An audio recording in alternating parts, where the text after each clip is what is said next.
is At a Glance for Emotional Poverty, Volume 2. What we look at this book is it's a continuation of Emotional Poverty 1, and it provides additional information and more in-depth information about emotional issues that our students are facing.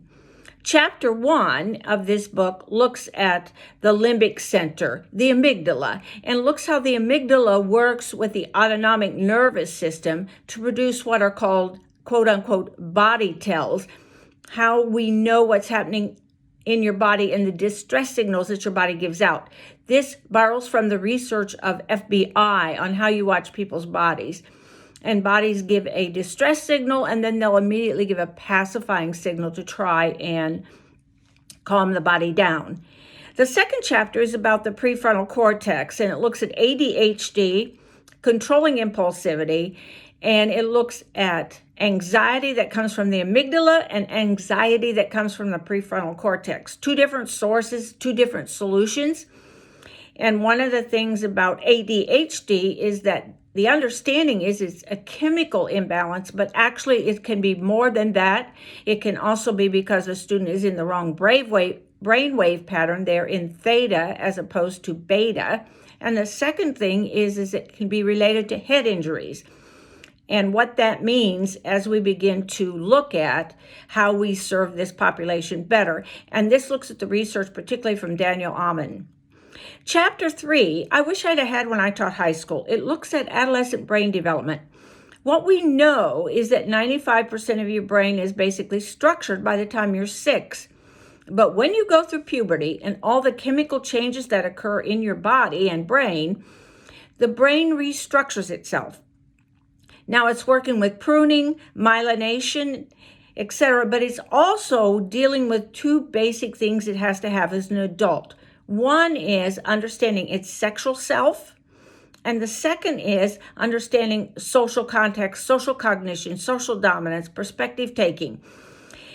And both of these impact how they're going to be able to negotiate as an adult. In fact, I wish I'd known more about social dominance when I taught high school, because I would have understood bullying very differently. And what we do in the school business is we don't guide the development of this. We just let it develop how it will. And if we guided it a little bit differently, we would have different results. This chapter also looks at porn. The issue with porn is the long-term effects on health, because it often leads to social isolation. Chapter 4 looks at the hippocampus, the part of your brain where you could do the story of who you are.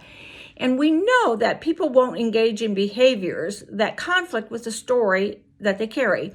And the idea that we each make our own story is absolutely incorrect. We are absolutely co-authored by our parents, by the people around us, and intergenerationally by the patterns, the larger family patterns of authoring.